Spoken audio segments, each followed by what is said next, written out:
Pupus harapan keluarga menanti kepulangan Alvaro, anak 6 tahun yang menghilang selama 8 bulan. Alvaro ditemukan meninggal dibunuh oleh ayah tirinya sendiri. Selengkapnya usai jeda di Berita Utama.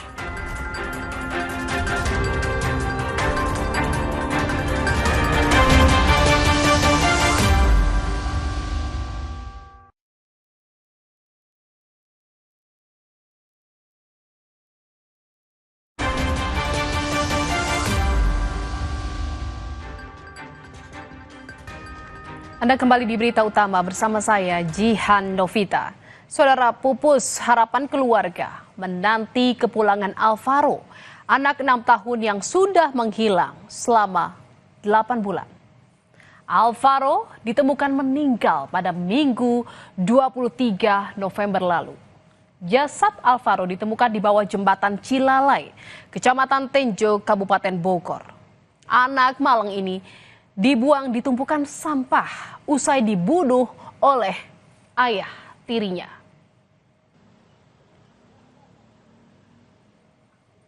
Isak tangis tak terbendung, saudara, ketika kabar sampai ke rumah keluarga. Keluarga tak menyangka Alvaro ditemukan sudah tidak bernyawa. Mendengar kabar cucu kesayangan yang dinanti kepulangannya sejak 8 bulan meninggal, nenek Alvaro tak henti menangis.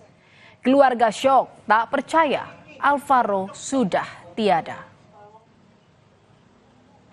Bahwa Alvaro diketemukan sudah dalam kondisi meninggal, langsung shock. Saya sendiri pun juga tadi langsung shock juga. Gimana nggak shock kita, karena Alvaro itu sejak kecil itu ikut saya. Mendengar sang buah hati telah ditemukan dalam kondisi meninggal, Ibu Alvaro Kiano, Arumi, yang selama ini bekerja di luar negeri, langsung pulang ke tanah air. Arumi tiba di Jakarta pada Senin sore. Dirinya langsung menjalani tes DNA untuk mencocokkan dengan jenazah Alvaro.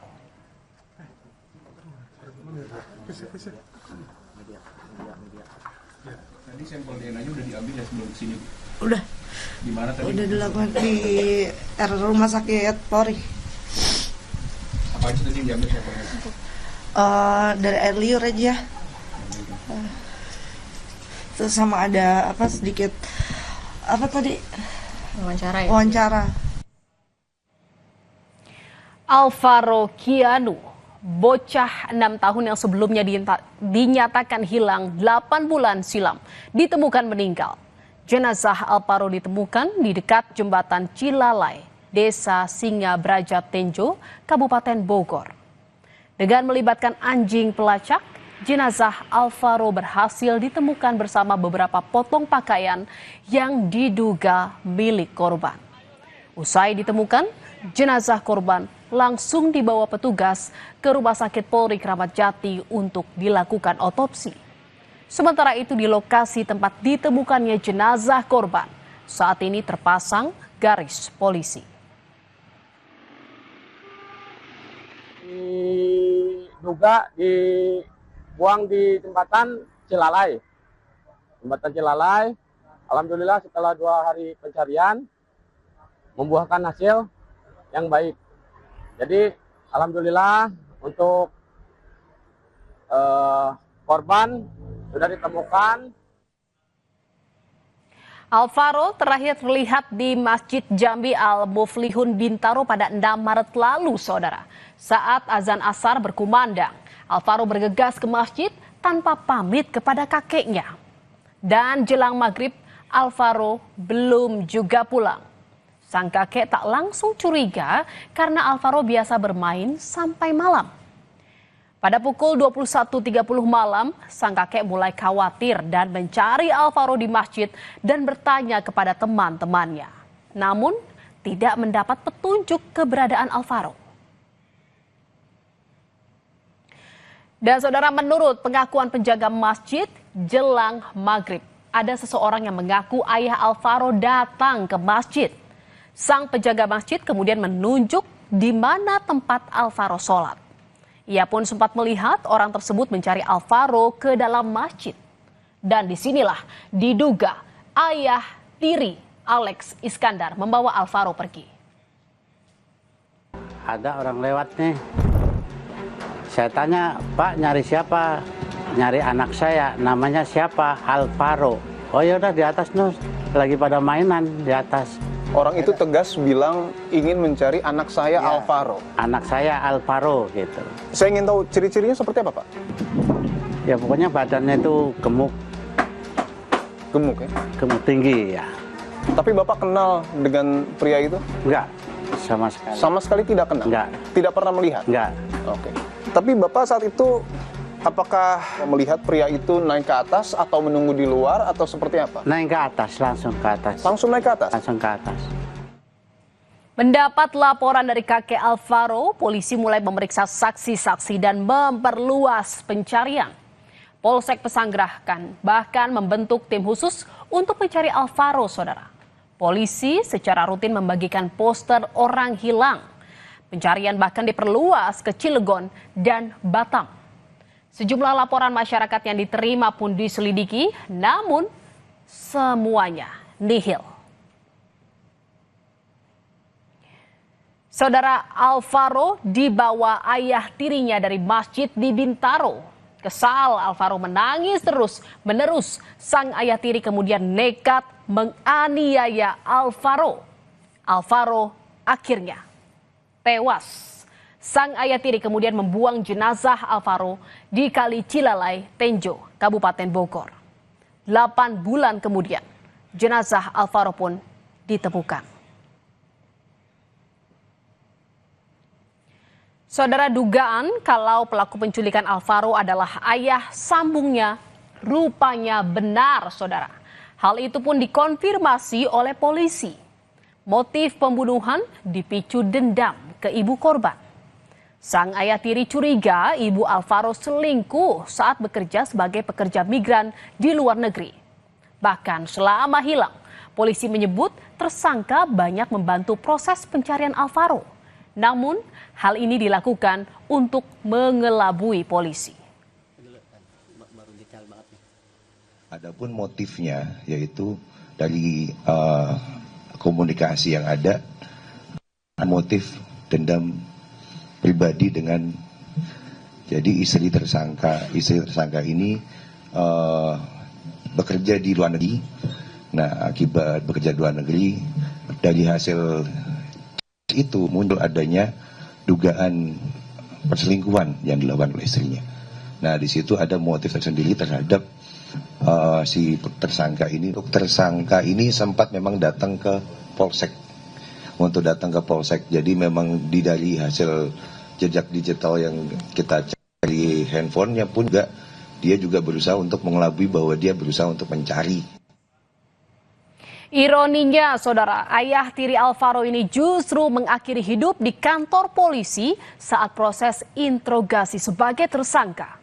Polisi menyebut tersangka pembunuhan Alvaro yang merupakan ayah sambung korban ditemukan tewas di ruangan konseling Polres Jakarta Selatan. Tersangka sedang dititipkan di ruangan tersebut karena esok harinya harus dilakukan pemeriksaan medis pasca penetapan tersangka. Kami luruskan kepada rekan-rekan media, tersangka mengakhiri hidupnya di ruangan konseling. Kenapa di ruangan konseling? Karena status yang bersangkutan sudah tersangka, besok pagi akan dilakukan pemeriksaan medis. Apakah tersangka ini memiliki penyakit bawaan ataupun penyakit menular, sehingga belum bisa dijadikan satu dengan tahanan lainnya. Jenazah diduga Alvaro yang ditemukan di Tenjo, Kabupaten Bogor dibawa ke Rumah Sakit Polri Kramat Jati. Dokter forensik Rumah Sakit Polri Kramat Jati menjelaskan hasil pemeriksaan terhadap temuan jasad diketahui berjenis kelamin laki-laki, sementara usianya masih belum diketahui.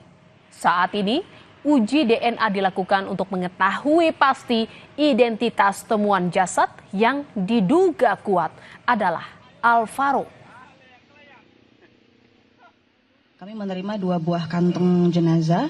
Jadi salah satu kantong itu berisikan ada 2 helai pakaian ya, 1 helai kemeja lengan panjang warna putih dan pendek. Kemudian salah satu kantong lagi itu berisikan beberapa potongan rangka atau tulang belulang. Kemudian dari hasil analisa dari tulang yang berasal dari manusia, itu kami bisa memperkirakan beberapa identifikasi. Salah satunya adalah perkiraan ras, itu adalah mongoloid. Kemudian juga dari perkiraan jenis kelamin, itu menunjukkan dari struktur bentuk tulang tengkoraknya mengarah ke jenis kelamin laki-laki. Kemudian juga untuk usia, kami tidak bisa mendapatkan secara persis. Kami juga dibantu oleh tim dari Rodopol Pusdokes Polri di Cipinang untuk mengambil sampel DNA. Jadi salah satu tulang panjang yang kami temukan di antara tulang belulangnya, itu kami ambil sampelnya untuk dilakukan pemeriksaan DNA. Wakil Menteri Pemberdayaan Perempuan dan Perlindungan Anak, Veronica Tan, menyebut ruang publik seharusnya menjadi tempat aman bagi anak untuk bermain dan beraktivitas. Namun saudara, menjadi kewajiban kita bersama untuk tetap menjaga dan mengawasi anak-anak kita, khususnya saat berada di ruang publik. Urgensi untuk kita aware dan melek. Kita harus melek bersama. Kita ingin mempunyai ruang aman bagi anak-anak. Nah, mau di manapun ruang publik itu, nah itu menjadi kesadaran masyarakat dan juga edukasi sebenarnya balik lagi. Bagaimana Satgas untuk awareness lebih melek ke kiri kanan lah. Jangan cuma mikirin diri sendiri, tapi mulailah melihat gitu loh. Bahwa ini tuh panggilan, calling darurat untuk kita menolong terutama anak-anak kita. Saudara, terlepas dari adanya konflik keluarga, kasus Alvaro menjadi pengingat keras bahwa keselamatan anak di ruang publik masih membutuhkan perhatian serius dari semua pihak. Tanpa sistem perlindungan yang kuat, anak-anak tetap menjadi kelompok paling rentan terhadap ancaman yang seharusnya bisa dicegah. Kini, tugas kita bersama adalah memastikan ruang publik benar-benar aman, ramah, dan melindungi setiap anak tanpa terkecuali.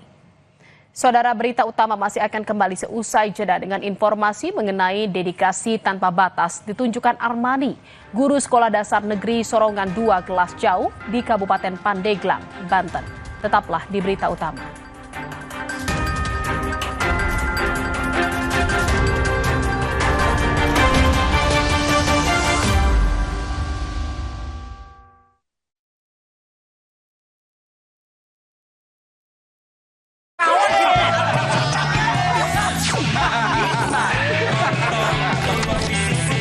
Kopi tubruknya asli, susunya creamy. Pas paduannya. Ini rasa nomor 1 bangsa. Top Coffee Susu. Kopinya orang Indonesia dari Wings Food. 물라이 두알리마, 칼슘, 콜라겐, 브루크랑, 꿀리크리프, 툴랑크로포스. No worries, 콜라게나. Susu steril dengan 1000 mg kolagen dan kalsium, kulit no keriput, tulang no keropos. 콜라게나, susu awet muda. Pas aku coba Le Mineral, seger banget, nggak bikin enak sama sekali. Benar, karena Le Mineral dari pegunungan terpilih. Setiap tetesnya melewati lapisan batuan alami, membuat airnya lebih sehat, lebih segar. Kayak ada manis-manisnya. Le Mineral.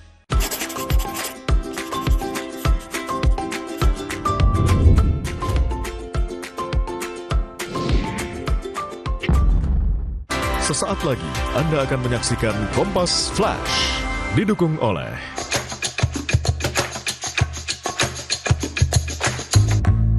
Anda menyaksikan Kompas Flash.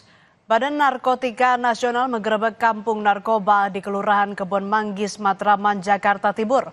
25 orang ditangkap dalam operasi kali ini. Sementara di Rio de Janeiro, Brasil, polisi membongkar barikade yang dibangun geng narkoba. Barikade dibangun untuk mencegah polisi masuk ke kampung geng narkoba. Dua informasi ini kami rangkum bersama informasi lainnya dalam Kompas Flash. Penertiban pedagang kaki lima di Jalan Pasar Minggu, Kota Bengkulu berakhir ricuh. Pedagang terlibat saling dorong dengan petugas Satpol PP yang akan memindahkan lapak para pedagang. Kericuan tidak berlangsung lama setelah aparat kepolisian berhasil mengamankan situasi. Pemkot Bengkulu berencana merelokasi para pedagang karena saat ini mereka menempati badan jalan yang diperuntukkan untuk pejalan kaki. Namun para pedagang menolak dipindahkan ke tempat yang baru karena khawatir sepi pembeli. BNN menggerebek kampung narkoba di Kelurahan Kebon Manggis, Matraman, Jakarta Timur. Petugas BNN menggeledah sejumlah rumah.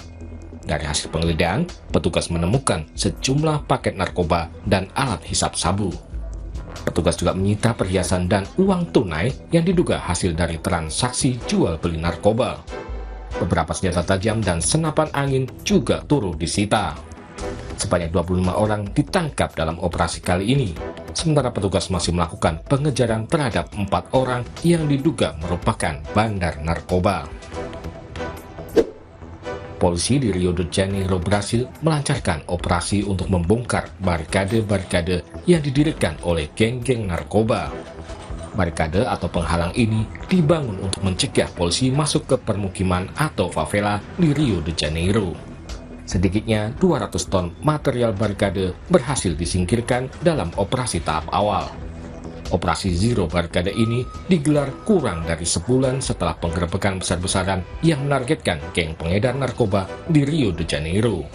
Sedikitnya 121 orang tewas dalam operasi ini, termasuk 4 polisi. Demikian Kompas Flash, berita utama segera kembali. Terima kasih Anda telah menyaksikan Kompas Flash, didukung oleh